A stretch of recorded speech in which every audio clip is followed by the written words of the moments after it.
Bonjour, aujourd'hui j'ai reçu Cosette Gergès et Mélissa Larivière, deux nutritionnistes qui sont venues nous parler de l'alimentation en général de l'enfant. J'avais déjà reçu Cosette pour 2 épisodes où on avait été vraiment plus spécifique sur l'introduction des aliments et ensuite sur l'enfant plus difficile, le mangeur plus sélectif. Mais aujourd'hui, on parle vraiment de l'alimentation de l'enfant en général. Bonne écoute! Bienvenue au podcast Grandir ensemble. Ensemble! Par Placote. Bonjour Cosette. Bonjour Alexandra. Bonjour Mélissa. Bonjour. Cosette, on t'a déjà reçu 2 fois sur le podcast. On avait parlé, entre autres, de l'introduction des aliments chez le tout petit. Puis on avait parlé aussi des enfants un peu plus difficiles, comment donner des trucs au quotidien. Aujourd'hui, on va parler plus de l'alimentation générale de l'enfant. Donc d'abord, je vais vous laisser vous présenter. Alors, bonjour, moi, c'est Mélissa. Mélissa Larivière, diététiste nutritionniste depuis maintenant près de 15 ans. Et je suis aussi la maman de Julia et Maëlie, donc mes petites jumelles de 9 ans. Moi, j'ai beaucoup travaillé, en fait, avec l'adulte. Donc, l'alimentation de l'enfant, c'est quand même encore tout nouveau dans ma pratique, mais je le fais quand même à temps plein maintenant depuis 1 an.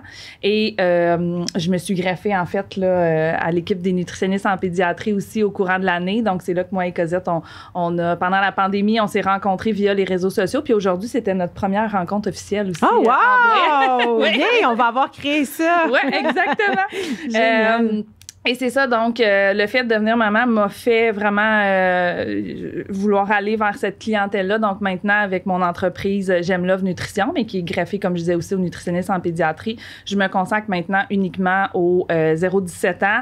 Je travaille avec les familles, je travaille avec les parents et j'ai quand même gardé la maman, la future et la nouvelle maman aussi dans ma clientèle parce que je trouve ça super important. Oui. Donc, c'est moi. Donc, tu gardes aussi la périnatalité. Exactement, toute la périnatalité, oui. Parce que pour moi, la saine relation avec les aliments, puis j'ai aussi un gros dada pour l'image corporelle, oui. Parce que ça affecte beaucoup la relation avec la nourriture. Puis avec mon travail avec les adultes, j'ai remarqué à quel point ça l'affectait la relation avec la nourriture à l'âge adulte, fait que j'ai eu envie de repartir de la base. Puis la base, oui, avec les familles, mais même dès que le bébé est dans le ventre de la maman, là, de leur faire prendre cette confiance-là. Donc, c'est pour ça que j'ai gardé cette clientèle-là parmi les gens avec qui je travaille à tous les jours. Merveilleux. Cosette, je vais te laisser te représenter parce que ceux qui ont déjà écouté les épisodes précédents, mais peut-être qu'il y en a qui les ont pas écoutés. Donc, je m'appelle Cosette Gergès, je suis diététiste nutritionniste spécialisée en pédiatrie depuis le début de ma pratique. C'est mon dada, les enfants. Je suis également maman de 2 boules d'énergie, donc j'en ai 2 ressentis 14. Le plus vieux à 12 ans, le plus jeune à 9 ans.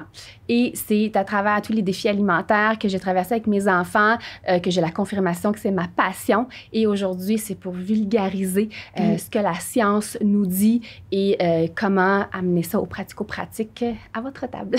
Oui, puis moi, suite à nos enregistrements précédents, mes enfants, ils pensaient que j'étais rendue complètement folle. Là, quand je suis arrivée chez nous, là, tu sais, ils comprenaient pas ce qui se passait au repas. J'ai changé, j'ai viré de bord ma façon de penser, ma façon de faire pour le mieux, là, pour le mieux. Oui. J'invite vraiment les gens à aller écouter nos 2 premiers épisodes, en fait, avec toi.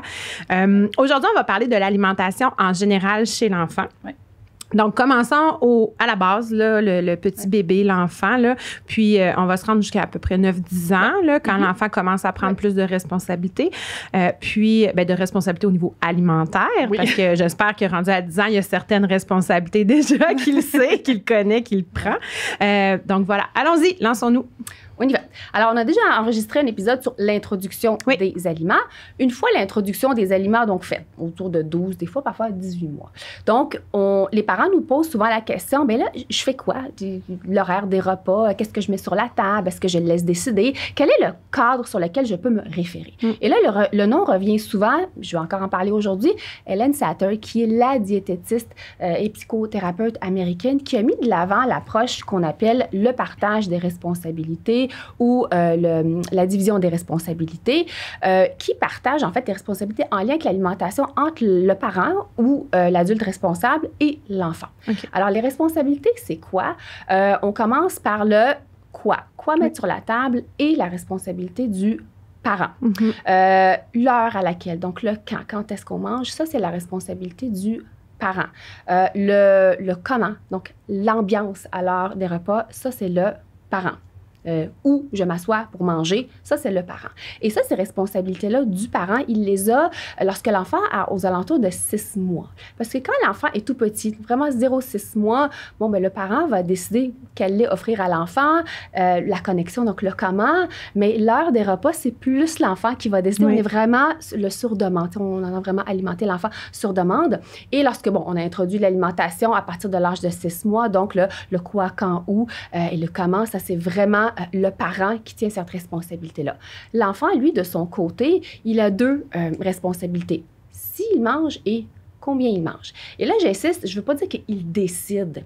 C'est il détermine. Il y a une différence entre les deux. Parce que lorsqu'on dit le mot décide, on dirait que le parent dit, ben là, il va décider. Oui. C'est pas lui qui décide. Non, il détermine. Il y a une nuance à faire. Donc, il détermine parce qu'il est capable de déterminer la quantité dont il a besoin et s'il a faim à ce moment-là, à l'heure des repas. Donc, c'est vraiment hyper important de partager ces responsabilités-là. Et il y a une analogie que j'utilise souvent avec les parents. Vous êtes sur l'autoroute. Il y a 2 voies. Et il y a une ligne pleine entre les 2 voies. Vous en allez dans le même sens tous les deux vers le plaisir à table, un bon moment en famille. Vous êtes à droite, l'enfant est à gauche. Donc, vous êtes chacun dans son auto. C'est une ligne pleine. Il arrive quoi si vous essayez d'empiéter sur la voie de l'autre? Il va y avoir un accident. Oui. Donc, l'accident, pour moi, c'est vraiment le chantage à l'heure des repas, les crises, les pleurs, le « je ne veux pas manger », le forcer, les 3 bouchées, les 4 bouchées, la négociation, l'ordre des aliments. Et là, on s'écarte du chemin. Oui. OK? Et peu importe où vous êtes actuellement, il n'est jamais trop tard pour revenir dans notre voie. Perdez pas espoir. Revenir dans notre voie. Oui. Il faut juste avoir cette vision-là. Changez vos lentilles, changez vos lunettes. Il n'est jamais trop tard pour revenir vers cette voie-là pour être capable d'élever des mangeurs qu'on appelle compétent et intuitif, qui est vraiment notre sujet dada, puis qui va être en fait le cœur de la discussion aujourd'hui. C'est pour amener l'enfant à rester un mangeur intuitif et le rester juste enfant et développer ce qu'on appelle l'alimentation intuitive à l'âge adulte. Oui, on en entend parler beaucoup de ça, mais moi, personnellement, je n'ai pas été élevée vers ça. Mes parents voulaient le mieux possible pour nous, puis c'est correct, puis c'était ce qu'ils avaient appris aussi. Là, c'était l'information qui était véhiculée à ce moment-là. Oui. Mais là, on en entend beaucoup parler. Puis comme adulte, de faire ce changement-là vers l'alimentation intuitive, c'est difficile. Là. Oui. C'est une grosse étape. Donc, si on peut préparer le terrain, j'imagine que les adultes de demain, ça va être facilitant. Tellement. Oui. Et très souvent, ce qu'on entend les parents dire, même durant la grossesse, c'est que les parents sont prêts à faire des changements très souvent pour leurs enfants en premier avant de le faire pour eux. Absolument, bien oui. Alors, c'est vraiment, puis je suis contente que Mélissa l'a souligné, durant la grossesse, c'est quand même important de commencer à sensibiliser les gens sur la façon, comment ils veulent nourrir leur enfant dès les premières tétées. Je pense puis même comment la femme enceinte va se nourrir aussi, parce que l'alimentation intuitive, en fait, c'est... Les réponses sont à l'intérieur de nous. Mais depuis toujours, le discours qu'on entend, c'est que on doit avoir justement un peu des règles extérieures. Puis, on vient de voir, nous, comme nutritionnistes, mais c'est quoi qu'il faut que je donne à mon enfant? Puis, les parents veulent beaucoup avoir le quoi. Puis nous, souvent, on dit, le quoi, on va le voir, là. Mais ça va être très... c'est pas là-dessus qu'on va passer une grosse partie de la consultation. On va beaucoup parler du comment, parce que le comment va permettre à l'enfant éventuellement d'évoluer dans son quoi. Et le quoi, ce que les parents oublient souvent, là, on met le brocoli sur la table puis on voudrait qu'il mange là, le brocoli. Mais l'enfant, il est peut-être pas prêt à manger de brocoli. Oui. L'enfant, il est peut-être même pas prêt à venir s'asseoir à table s'il y a du brocoli à la table aussi. Donc, le rythme de chaque enfant est différent. Puis quand on a plusieurs enfants, on le voit, là, parce que, moi, j'ai des jumelles, là, ils ont été élevés de la même façon, à la même étape. Au même moment, là. Au même moment, là. Il n'y a pas eu de... J'ai pas fait de lecture entre pour changer ma façon de faire, là. Oui. Et les deux, depuis qu'ils sont tout petites, sont très différentes par rapport à leur alimentation. Puis quand j'y repense, même quand ils étaient bébés, j'en avais une qui a toujours été plus gourmande. Il fallait que je la nourrisse là. Puis c'était tout le temps elle, la première qui venait au sein. Puis l'autre, je le savais qu'elle était un petit peu plus capable d'attendre. Puis quand j'y repense, le tempérament de notre enfant va aussi avoir un impact. Donc, nous, en consultation, vous venez voir une nutritionniste en pédiatrie, on va travailler le comment. On va travailler beaucoup à installer une ambiance qui va être positive puis ramener le plaisir à table, parce que les adultes, comme j'expliquais tantôt, puis tu l'as dit, les enfants vont naître des mangeurs intuitifs, mais ils sont pas encore. Nous, notre job, c'est de leur permettre de rester des mangeurs intuitifs rendus à l'âge adulte. Nous, à l'âge adulte, il faut tout qu'on déconstruise ce qu'on a appris. Donc, si on part avec les enfants puis qu'on se dit, ben, hey, let's go, on y va, eux, ils n'ont rien appris. J'ai juste à pas leur apprendre ça. Ils n'auront pas besoin de tout désapprendre. Tout déconstruire ce qu'on a appris. C'est ça qui est difficile. Puis en même temps, tout le monde autour de nous est toujours en train de nous dire quoi faire. Que ce soit une grand-maman, que ce soit... Fait que, tu sais, même dans l'alimentation aussi, là, moi, des fois, tu sais, mes parents, ils voient les repas, puis ils font « Ah, elle a mangé son... » Puis ils trouvent tout le temps ça drôle parce que moi, mes filles, ils vont manger, ils prennent leur dessert, puis ils reviennent toujours au repas. Ils vont finir avec la salade, ils vont remanger. Puis mes parents, ils font « Ben voyons, nous, quand on était petits, puis ben ça a l'air qu'aujourd'hui, on fait ça. » Bon, ben c'est ça. Allons-y. Ben c'est ça, exactement. Mais c'est ça aussi, là, tu sais, nous, on n'a pas été élevés comme ça. On se retrouve aussi deux conjoints qui peuvent avoir des valeurs qui sont complètement opposées. Puis là, il faut trouver nos valeurs, nous, de famille. Fait qu'on s'assoit tous ensemble, puis on s'attend à quoi à table, mais l'objectif ultime étant d'avoir du plaisir. Qu'ils mangent ses brocolis ou qu'ils ne mangent pas, ça ne me dérange pas.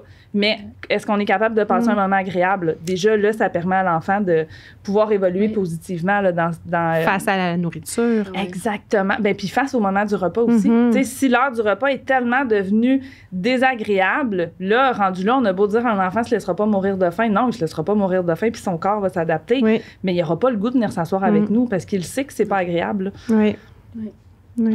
Puis j'aime bien souligner le tempérament de l'enfant. C'est dans une des publications que j'avais faites dernièrement, c'est comme un peu notre numéro de série. On est avec un tempérament. Puis ça, on le voit autant à table que dans la façon de jouer, de socialiser des enfants, avec les autres amis. Mais c'est quelque chose qui va nous suivre. Et oui, ça va influencer ma façon d'apprendre. Même si tu as des jumelles, moi, j'ai deux enfants complètement différents. Puis tu sais, j'ai pas changé mon approche, malgré les lectures et tout. Puis j'en ai un, on me sur la table, c'est quoi ça? Je veux y goûter. L'autre, il arrive à table, c'est quoi ça? Puis il va s'asseoir loin, puis il va nous regarder manger. Il va, il observe. Il observe. Il faut qu'il regarde les autres le manger, leur réaction. Quand il coupe, il va s'approcher, il va sentir, il va dire, oh non, pas pour moi, pas pour... Il va dire, oh, c'est pas pour moi, pas pour toi, ou je suis pas prêt. Tu sais, quand ils sont jeunes, ils vont dire, on corrige. Ah là, je suis pas prêt, merci, une autre fois. Puis de fois en fois, il va dire, ah, encore ça, c'est vrai. Mais ça fait quoi dans la bouche? Puis tu sais, souvent, il va le demander, qu'est-ce que ça fait dans la... Ça ressemble à quoi? Tu sais, souvent, lorsque les enfants sont tout petits, ils ont besoin de repères. Et là, je vous donne un autre exemple. Je t'envoie dans un pays étranger, puis je te mets un gros plat de choses qui ressemblent à rien ici au Québec. Est-ce que tu sautes, oh yeah, je connais pas ça, j'ai le goût de le manger? Non. Ce qu'on fait, c'est qu'on va regarder l'autre, qu'est-ce qu'ils font? Puis là, tu vois, est-ce que c'est avec une fourchette, une cuillère, avec les mains, comment on fait? Puis là, tu vas regarder... il les mastique, comment est-ce qu'il crache? Ça se mange tout au complet ou pas? Parce que t'as aucun repère pour dire, ça ressemble à ça, ça goûte à ça, puis à un moment, tu vas le découper, tu vas le sentir, tu risques de le cracher, mais vraiment, c'est ça. Mais ce que tu dis là, dans le film Mr. Bean, à un moment donné, il mange des fruits de mer. Puis là, il regarde partout, il sait exactement ce qu'il fait. Il regarde, puis là, il recrache dans sa bavette. Là, mais mais un enfant, nous, en tant qu'adulte, qu'on a 20, 30, 40, 50 ans, on a un repère. On dit, oh, ça goûte ça, mais semble que j'aime pas cette texture-là. Un enfant n'a pas de repère, il peut pas se fier sur quelque chose. Il attend de voir ce que les autres font. Et là, il faut que ça vienne de lui. Quand ça vient de eux, ils sont prêts à le faire. Il y a plus de chances qu'ils disent, finalement, je suis pas prêt, mais ils ont goûté. Ils ont craché, il y a une porte de sortie. Avoir une porte de sortie pour les enfants, c'est pas impoli de cracher, au contraire, c'est sa porte de sortie de dire, là, mes papilles sont pas prêtes encore. Ça, Et les enfants, au niveau du goût, ils goûtent beaucoup plus, c'est beaucoup plus amplifié dans la bouche des enfants. Quand c'est sucré, c'est très sucré. Quand c'est amer, c'est très, très amer pour les enfants. Alors, c'est pour ça que tout ce qui est légumes verts, il y a comme une molécule à l'intérieur, bref, qui est très, très amère. Alors, pour les enfants, ça prend du temps de l'apprivoiser et c'est avec les multiples expositions, oui, il y a ça, mais il y a l'ambiance, là. Notre attitude en tant que parent à table. Est-ce que moi, j'en mange? Est-ce que j'ai du plaisir à en manger? Et ça, Hélène Satter le répète souvent. Lorsqu'on dit quoi, vous décidez ce que vous mettez sur la table, mettez les aliments que vous avez du plaisir à manger. Tu sais, souvent, on nous dit, mon enfant mange juste du macaroni au fromage. Je suis tannée, je mange ça 3 fois par semaine. Bien, vous n'avez pas de plaisir à le manger. Votre enfant n'apprendra pas à avoir du plaisir à manger les autres aliments. Alors, oui, si votre enfant aime le macaroni au fromage, il va être peut-être présent au menu 1 ou 2 fois par semaine et c'est correct. Mais parallèlement à ça, présenter le repas familial. Les enfants finissent par apprendre les aliments et apprécier les repas que les autres membres de la famille mangent en vous regardant les manger. Parce qu'ils vont devenir familiers. C'est rassurant pour l'enfant. Puis là, souvent, on me dit, c'est-tu 10 fois, 20 fois? Il y en a que c'est 10, il y en a que c'est 20, il y en a que c'est 575. Ouais, puis il y en a que ils apprendront jamais. Je suis sûre, Alexandra, tu as un aliment que tu n'aimes pas.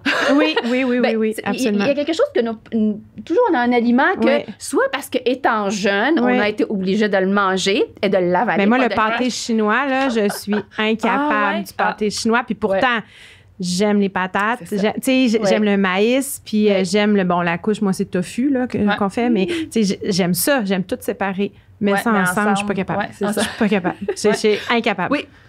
Puis manger, puis aimer manger, c'est pas juste manger des nutriments, manger. C'est vraiment une expérience sensorielle. Là, on parle pas des calories, là. On parle pas de l'apport, des vitamines, de tout ça, là. Pas du tout. Puis l'enfant, intuitivement, ils savent ce que leur corps a vraiment besoin parce que parfois, vous allez voir, puis ça, on le remarque quand on part en vacances. On part en vacances dans les tout inclus. Ils mangent juste des croquettes. C'est ça.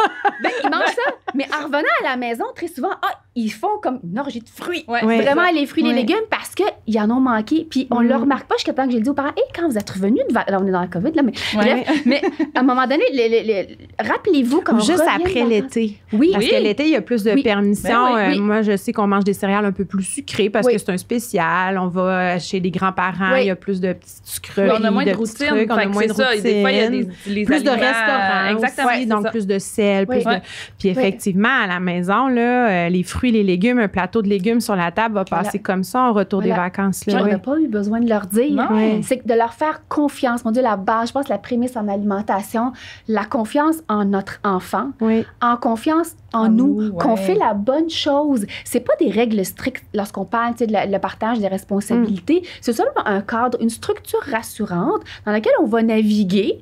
On peut bifurquer, on peut y revenir, mais plus on est constant dans notre approche, plus l'enfant va avoir confiance en nous. Tu sais, l'enfant, sa job à lui, puis je pense que, là, je pense juste à Mélanie Bilodeau, c'est de tester la structure. C'est sa job d'enfant. Il faut s'y attendre, pas être surpris. Il faut s'y attendre. C'est normal. Juste l'accompagner, puis on va être ces piliers qui vont juste le rediriger, parce que le quoi, c'est moi. Toi, tu as le choix, tu manges ce qu'il y a sur la table ou pas, ou tu peux naviguer parmi ce que je te propose. Lui faire confiance que oui, il va être capable de naviguer dans le menu familial. Ça va prendre du temps. Et comme je dis à certains enfants, selon leur tempérament, qui sont un peu plus aventureux, d'autres sont un peu plus prudents. Des enfants plus prudents à table. Et c'est correct, on respecte leur rythme parce qu'ils vont être prudents dans la façon de faire des amis. C'est ça, tu l'as dit tantôt. Là, souvent, on demande aux parents, puis votre enfant, il est comment? Tu sais, si vous l'amenez chez des amis ou des personnes qu'il ne connaît pas, puis on a des enfants, des fois que tu fais, hey, lui, il faut que je fasse attention. Je pense qu'il partirait avec n'importe qui. Absolument. Puis il y en a d'autres qui restent collés sur les puis c'est long avant, mais à table, ça va être un petit peu le même tempérament qu'ils peuvent avoir, justement. Puis on aime bien les appeler les mangeurs prudents et non pas les mangeurs difficiles. Puis parce que c'est une étiquette qui nous reste. Absolument. Moi, je suis difficile. Non, moi, ça, j'aime pas ça. Moi, je dis toujours aux parents, puis mes filles, maintenant, ils le répètent parce que je leur dis depuis qu'ils sont tout petites. C'est pas parce que tu l'aimes pas là que tu ne l'aimeras jamais. Puis moi, je leur ai dit, tu sais, moi, là, ça, quand j'étais petite, j'aimais pas ça. Grand-maman, elle cuisinait, là, elle faisait une recette avec des épinards, c'était vraiment pas bon. Puis on en parle aujourd'hui, puis on rit. Grand-maman. Non, mais on en parle aujourd'hui avec maman, puis elle rit, là, parce qu'elle dit, je peux même pas, tu sais. Mais elle dit, pourtant, c'est une recette de je sais pas quoi, mais on faisait, maman, c'était pas bon, c'était dégueu. Bon. Quand tu nous disais que c'était ça, on faisait, tu sais. Puis, mais après ça, quand tu deviens adulte, quand tu deviens plus vieux, puis là, des fois, tu t'en vas au restaurant avec des amis, mais là, à un moment donné, justement, c'est d'avoir cette ouverture-là. Moi, je veux que l'enfant développe sa confiance, que quand il va se sentir prêt, je vais me réessayer.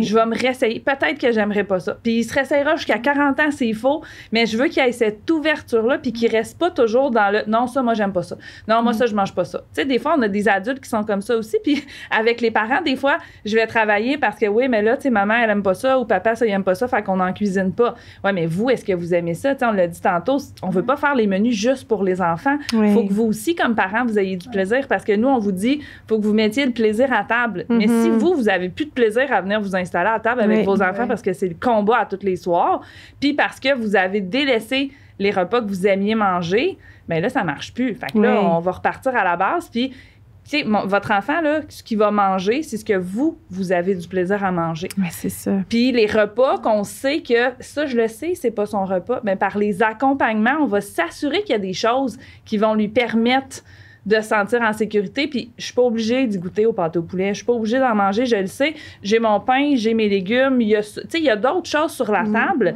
Puis moi, je le vois très bien avec mes enfants, là, quand il y a des choses qu'ils n'aiment pas sur la table, c'est à la fin du repas. Parce que tout est devant eux, ils vont se mettre à picosser, puis tout d'un coup, ils vont se mettre à... Mais au début, ils ne l'auront pas pris. Donc, le fait, le fameux repas au centre de la table, on n'est pas nécessairement obligé de le faire, mais ça apporte quand même beaucoup de positif. Pour l'avoir testé, c'est ça que je disais avant l'entretien, là, pour l'avoir testé chez moi, après notre dernière rencontre, premièrement, mes enfants pensaient que j'étais complètement crackpout, là.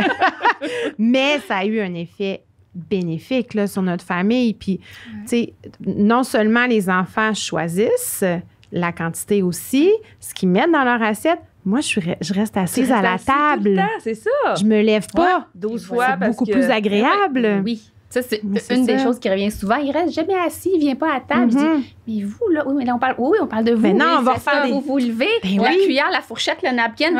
Ben, restez assis. L'enfant il nous regarde tout le temps. Il nous regarde, il nous écoute tout le temps.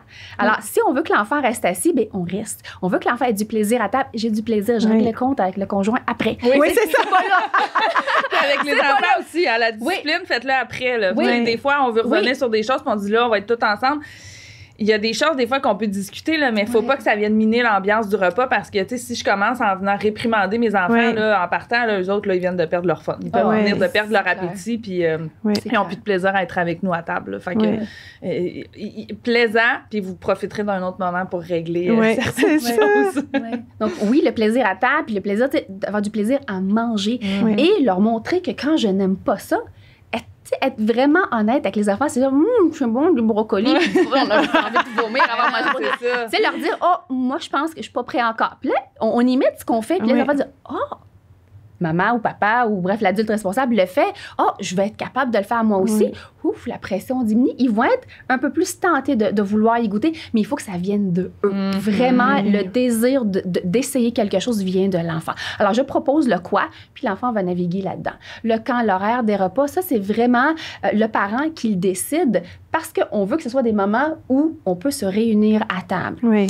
Oui, la vie va à une vitesse grand V. Parfois, c'est pas tous les adultes qui peuvent être à table, mais idéalement, dans un monde idéal, c'est les deux parents, mais sinon, un des deux parents qui est à table, puis on mange avec l'enfant, puis on profite de ces moments-là. Oui, pour manger, mais pour connecter. La connexion avec notre enfant, c'est ce qui va faire que la confiance va se développer. Mon enfant va échanger avec moi. C'est hyper important, puis ça se fait ailleurs, mais aussi à l'heure des repas et lorsque je suis disponible, je ne regarde pas mon téléphone. Mon enfant le sait qu'il peut connecter. Ils ont besoin de ça, les enfants. Parfois, ils disent « ils cherchent l'attention ». Non, ils cherchent la connexion. Il a besoin de savoir que vous êtes là, même à l'heure des repas. Ils nous ont pas vus de la journée, soit à la garderie, soit à l'école. C'est un petit 20, max 30 minutes. Je pense qu'on peut mettre tout le reste à pause et dire j'ai 20-30 minutes avec mes enfants à table. Oui, puis tu sais, là, je fais un lien avec le podcast qu'on a fait sur le stress. Là, on en a eu un autre sur l'anxiété, tout ça. Tu sais, ça peut provoquer le stress vraiment des règlements physiques. Tu sais, couper l'appétit, des maux de ventre, des maux de cœur, des nausées. J'imagine qu'un enfant qui arrive à table en sachant qu'il va être obligé de goûter, qu'il va être obligé d'avoir une portion dans son assiette, manger les 3 bouchées, puis là, ça monte. Fait que tout ce que ça fait, c'est un cercle vicieux qui fait, j'imagine, qu'il n'y a plus faim du tout. Là. Puis on interfère avec ces... Là, à ce moment-là, on disait tantôt, l'enfant, il va naître avec les capacités de pouvoir écouter sa faim et son sentiment de rassasiement. Mais si l'enfant arrive stressé à table, là, il y a un blocage, il y a de l'interférence qui se fait dans ce signal-là. Puis l'enfant, donc, comme je disais tantôt, on a beau dire, il va écouter sa faim, il ne se laissera pas mourir de faim. Oui, mais là, il n'est pas dans une bonne disposition pour pouvoir écouter son besoin inné là, de devoir manger. Puis on parlait du quand, là, justement, l'importance de prendre le temps de s'asseoir puis de proposer ces moments-là, mais pour permettre à l'enfant de rester connecté aussi à ses signaux de faim, ses signaux de satiété. Cette structure-là, elle est super importante. Tu sais, l'enfant, il a besoin de dormir. Mais un enfant de 4-5 ans, je peux pas lui dire « Ah, c'est beau, tu feras tes siestes quand tu veux. » Ah non, fait que c'est pour ça que c'est pas quand, moi, j'aime bien l'expliquer à dire, là, c'est pas une cuisine qui est ouverte 24 heures sur 24. Puis des fois, les parents me disent « Ouais, mais moi, tu sais, il y a les fruits, il y a ça. » ça.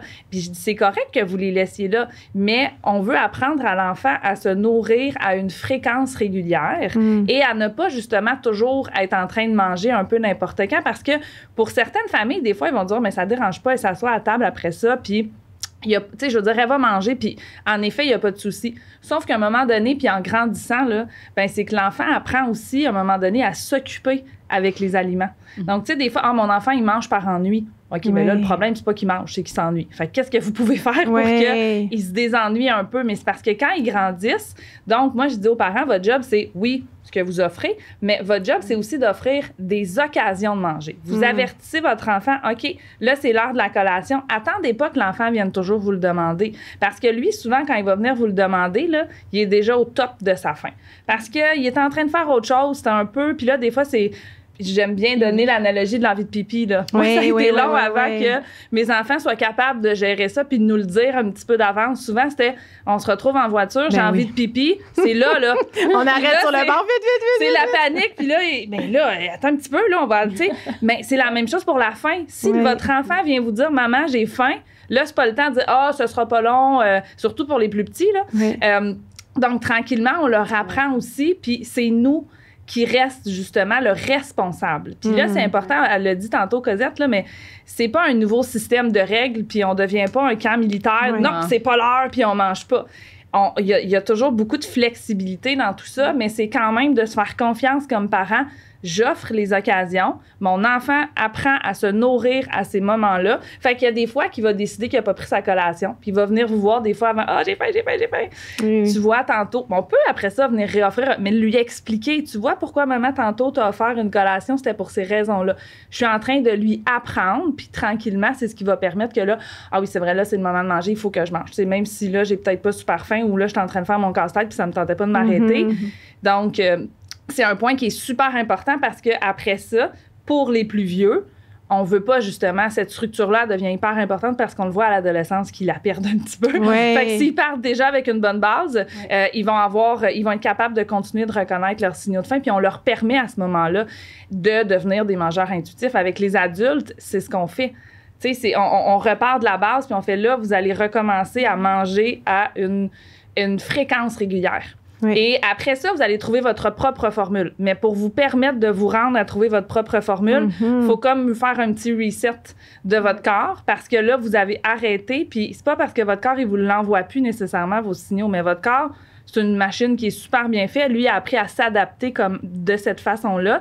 Est-ce que c'est positif pour vous? Est-ce que c'est négatif? Bien, souvent, s'ils se ramassent dans mon bureau, c'est parce que c'est négatif. Il y a des effets. Exactement, il y a des effets, puis ils veulent améliorer ça. Fait qu'avec les enfants, on veut tout de suite. Mais comme je disais, c'est pas non plus un horaire qui est super rigide, puis que, non, t'as passé tout droit.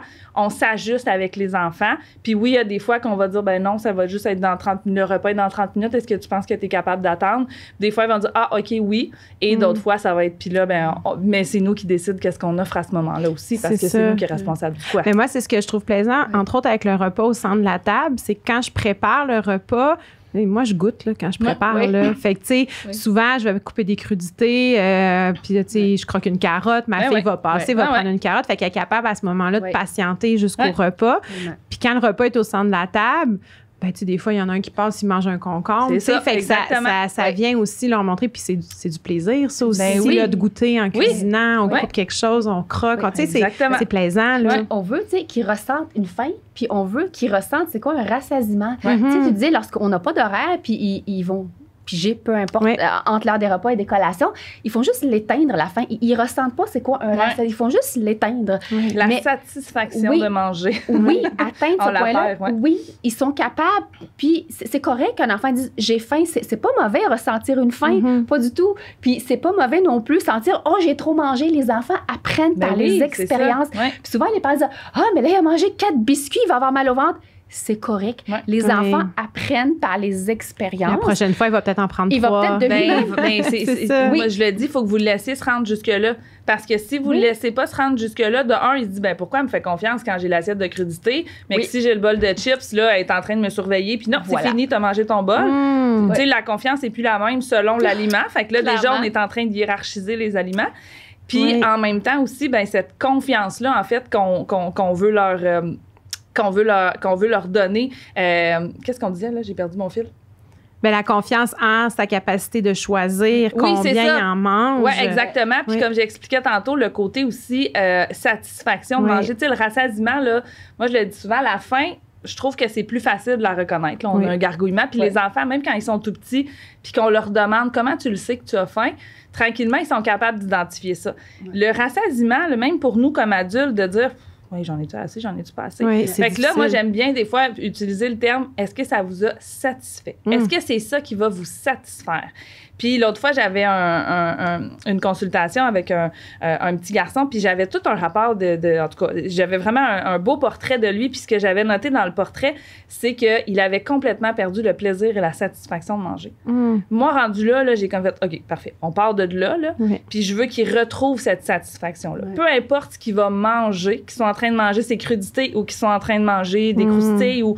On veut enlever justement cette hiérarchie-là entre les aliments et je veux faire confiance à mon enfant. C'est lui qui va le savoir quand il va être satisfait. Des fois, il va manger plus, des fois, il va manger moins. Mais si je le laisse pas se rendre jusqu'à avoir mal au ventre à manger des chips ou du chocolat, il apprend pas à se réguler avec ces aliments-là. Puis en même temps, comme je disais, là, le petit côté malsain du bon puis du mauvais aliment est là. Fait que mais tu vois, ce que tu dis là, ça me parle tellement parce que dernièrement, moi, j'ai vécu une situation où j'ai eu un enfant qui était malade toute la nuit, mais qui avait mangé, tu sais, des chips, du chocolat, des bonbons, puis qui s'était pas arrêté.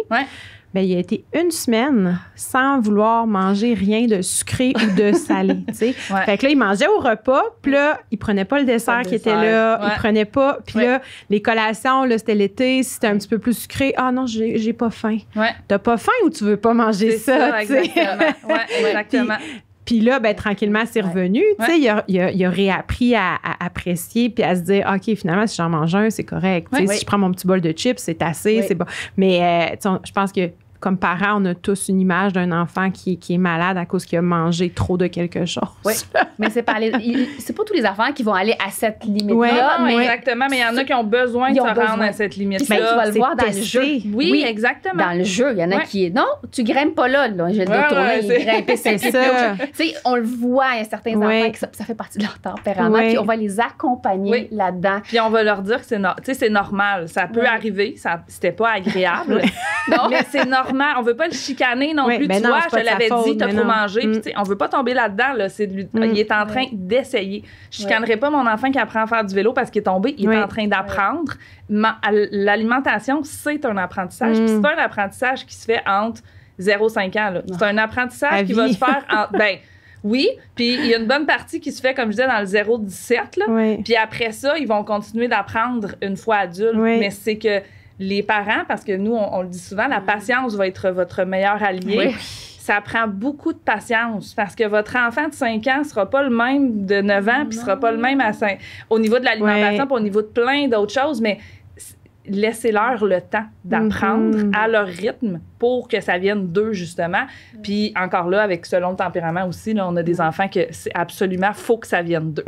En parlant d'apprentissage, on le sait que la lecture, l'écriture, ça prend du temps. On le sait qu'en première année, c'est ça. En deuxième, c'est ça. Puis on est patient parce que on le sait que c'est ça. Mais on dirait qu'en alimentation, on est tellement pressé. On a pressé de commencer à les faire manger. Des fois, ils sont pas prêts. On est pressé qu'ils soient capables d'utiliser la cuillère comme il faut, arrêter de décorer mes murs puis mes rideaux. On est pressé en alimentation, qui aime, qui apprécie, mais c'est un apprentissage. Il faut le voir comme l'écriture. C'est tellement une bonne comparaison, là, parce que on dirait, est-ce que c'est parce que, pensez-vous que c'est parce qu'on est, tu sais, l'alimentation, c'est quelque chose qui est obligé chez l'être humain. Tu sais, on n'a pas le choix de manger. Fait qu'on le prend-tu un peu pour acquis de se dire, tu sais... Ça va au-delà de... Je pense que là, ça va au-delà de « j'ai un besoin de manger ». Parce que là, c'est pas un besoin de manger, c'est un besoin de manger parfaitement là, maintenant. Mon enfant, il faut qu'il mange ses légumes, c'est important. Je veux pas qu'il y ait de carence. Cosette l'a dit tantôt, l'enfant sait ce qu'il va avoir de besoin et le corps va aller chercher ce qu'il a besoin selon ce que l'enfant va manger. Fait que votre job, c'est d'offrir de la variété et de ne jamais arrêter d'offrir cette variété là, peu importe ce que votre enfant mange. Même si à tous les repas, il fait juste manger les pâtes, il mangera que les pâtes, mais les autres aliments continuent d'être là pour que quand il va se sentir prêt, il va y aller. Mais comme j'expliquais, ça se peut que, on parlait tantôt, les aliments qui sont plus amers, la viande, les légumes, c'est des aliments qui sont beaucoup plus longs à apprendre à aimer. Il faut qu'ils apprennent à les accepter, puis ensuite, il faut qu'ils apprennent à les aimer. Il faut leur laisser le temps. Mais on vit dans une société où l'alimentation, c'est un peu... on parlait tantôt de parentalité. Les parents, moi, mon enfant mange de ci, moi, mon enfant, il mange de ça. Ah, la compétition, hein? Puis on a la comparaison. Ben, il y a le côté comparaison, mais nous-mêmes, on se met ça comme... tu sais, si c'est important, il faut que j'apprenne à mon enfant à bien manger. Vous n'avez pas à lui apprendre. Si vous mangez, vous êtes le modèle. J'apprends pas à un enfant. Des fois, j'ai des parents qui vont nous écrire, puis là, je veux qu'on lui apprenne. Puis je dis, moi, votre fille ou votre garçon, je le verrai même pas en consultation. C'est avec vous que je vais travailler. Ah, OK.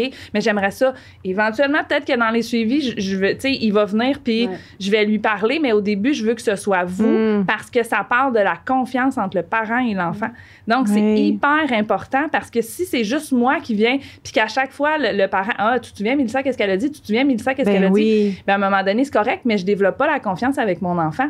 Fait que oui, je vais être là pour vous backer, pour vous aider, mais c'est un travail d'équipe, là, entre nous trois. Moi, je suis là pour vous donner les outils, mais après ça, vous, comme famille, avec votre enfant, il faut que vous ajustiez l'utilisation de ces outils-là, puis il faut que vous appreniez à votre enfant à les utiliser aussi, puis c'est par vous que ça va passer. Fait que souvent, des fois, les parents, ils arrivent, puis ils pensent qu'ils vont nous laisser leur enfant, puis que nous, on va changer. Mais non, nous, c'est avec vous qu'on va travailler. Nous, c'est avec le parent qu'on travaille, puis on travaille un peu votre propre relation, parce que c'est pas une consultation qui est directement dirigée vers le parent, mais en bout de ligne, on travaille aussi beaucoup de choses que eux aussi, on leur dit, allez-y à votre rythme, selon vos valeurs, selon votre réalité. C'est important que vous vous sentiez à l'aise dans les changements que vous allez aussi mettre en place à table. On revient au plaisir. Mais exactement, l'objectif ultime, c'est le plaisir. Moi, si le plaisir est là, peu importe ce que vous êtes en train de manger, je suis contente pour vous parce que je le sais qu'à long terme, puis on le voit, là, on parlait d'Hélène Satter, on parle du partage des responsabilités. C'est basé sur la science. Là. Les études nous montrent que c'est bénéfique à long terme pour avoir des enfants qui vont manger plus variés, pour avoir des enfants qui ont une relation plus saine avec les aliments, qui ont une meilleure estime de soi, qui ont... Tu sais, fait qu'ultimement, les parents, ce qu'ils veulent, c'est que c'est que les enfants mangent variés, ben c'est la façon, justement, que nous, on va leur proposer pour qu'ils puissent se rendre jusque-là, mais sans que ça se fasse ici, maintenant. Ça prend de la patience. C'est un peu contre-intuitif dans le sens que, ben en fait, non, parce qu'au départ, on était tous comme ça, mais c'est un peu contre-intuitif comme parent de se dire... OK, là, ça, je lâche prise, je mets ça sur la table, puis je regarde même pas, là, tu sais, parce que c'est ça, éventuellement. Il faut même pas regarder ce que l'enfant a dans son assiette.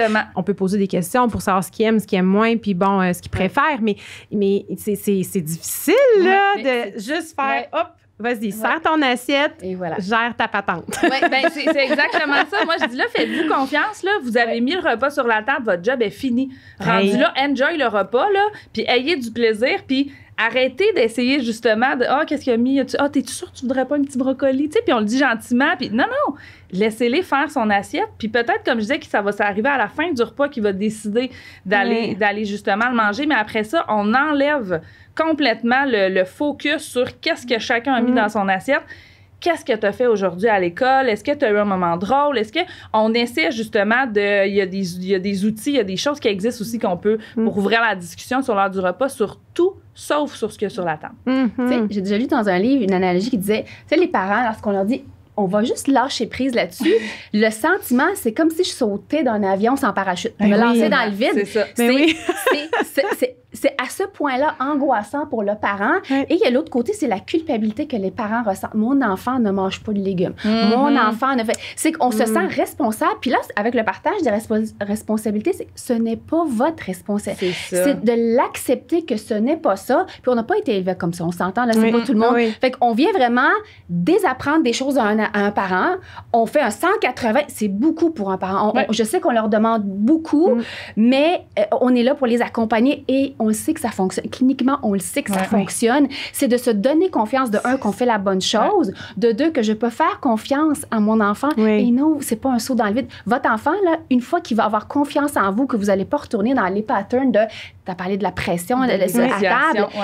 Là, la pression va diminuer. Au lieu d'arriver à la table armé comme un chevalier, prêt à se battre, non, je ne vais pas, puis ça ne me tente pas, bien, il va lâcher son armure, il va venir à la table, s'asseoir, il va regarder, observer. L'assiette est vide. T'sais, juste des fois, remplir l'assiette à l'enfant, c'est déjà de la pression. Voilà, je m'attends, mon parent s'attend à ce que je mange ça. De un, c'est trop. De deux, ça pue. Un touche l'autre, ça ne tente pas. Tu sais, dans leur tête, il y a tellement de choses qui se passent. Puis, nous, on est pressés. Vite, il y a une demi-heure, j'ai ma vaisselle, le dodo, le bain, la vitesse grand V. Et lorsque parfois le parent dit « Mais oui, mais il n'a pas touché l'aliment », vous n'avez aucune idée de l'apprentissage qu'il a fait juste en le regardant et en vous regardant le manger. Manger, là, c'est un minimum de 32 étapes, sous-divisé avec plein d'étapes. Là, je les énumérais pas là, mais manger, c'est un apprentissage et ça vient impliquer tous les sens. Oui, exactement. C'est un des apprentissages les plus difficiles qu'un humain a à faire, c'est apprendre à manger, apprécier, aimer manger. C'est pas juste les 5 sens, il y a d'autres sens, comment je suis assis, le bruit que ça fait dans ma bouche. Tu sais, tout ça, pour nous, c'est comme normal. Ça fait plusieurs années qu'on mange. Notre enfant commence à faire son répertoire alimentaire de sons, de bruit, d'odeur, de goût, le bruit autour de la table, le chien, le chat. Tu sais, il y a beaucoup de stimulation. Un enfant, il faut lui laisser le temps. Tu sais, le temps, c'est notre meilleure épice. Puis de la patience. Si ça se vendrait, je pense qu'on... un petit kiosque de patience. Oui, mais c'est ça. Ça nous en prendrait pas juste à table, mais... Un petit peu de patience. Puis j'aimerais peut-être, si on a encore du temps, parler de la pression à table. Tu sais, tu as probablement parlé de cet épisode-là avec, je pense, une psychoéducatrice, mais la pression se ressent autant physiquement à table. On le voit chez les enfants et ça vient, comme tu l'as dit, dérégler. L'enfant ne ressent plus cette faim-là, le rassasiement, il n'y a pas de plaisir à manger et physiquement, ben, il peut chercher soit à fuir, il peut avoir des... il peut juste... Aussi, tu sais, on parlait, ça peut lui couper la faim, mais ça peut aussi que manger je vais faire vite. Ça vite parce que je vais pouvoir, ça va se finir au plus vite. Puis là, je veux dire, il n'y a plus de plaisir, puis il ne coûte plus rien. Là. Donc là, ça vient dérégler, puis tu sais, ça va avoir un impact éventuellement, oui, là, sur la croissance. Il mange pas pour les bonnes raisons, c'est ça. Et là, c'est ça peut venir dérégler la croissance et... le développement de l'enfant. Oui. Puis c'est là où on apprend à l'enfant à manger pour des raisons externes. Et voilà. Parce que c'est écrit, parce que c'est calculé, parce que c'est pesé, parce que là, c'est le temps de l'année, parce que, tu sais, on a vécu la culture des diètes. On essaye vraiment d'éloigner les enfants de ça le plus possible à l'heure des repas. Et puis, ça demande vraiment, je pense, une introspection, nous, en tant qu'adultes. Comment moi, j'ai été élevée, tu sais, on a toute notre histoire alimentaire qui va venir teinter notre façon d'élever nos enfants, autant à côté de l'éducation qu'à table. Tu sais, pas, on mange à peu près 5-6 fois par jour, à tous les jours. Hein, fait que c'est pas juste un passage obligé, il faut avoir du plaisir durant ces moments-là. Puis moi, j'ai mon bagage, Mélissa l'a mentionné, notre partenaire a d'autres bagages, et la grand-mère, la même petite. Tout le monde a son mot à dire. La garderie ne fait pas la même chose, puis l'enfant, il est pris là-dedans. Puis ce qui est important, c'est ce que vous faites à la maison. C'est pas la fois qui a été chez mamie où c'était cuisine ouverte 24 heures. Oui, c'est ça. Ça, c'est une exception. Mais comme dans n'importe quoi, on se couche plus tard quand c'est ça. Oui, donc nos valeurs à nous en tant que famille à l'heure des repas sont aussi importantes que les valeurs, la politesse à l'extérieur des heures des repas et tout ça.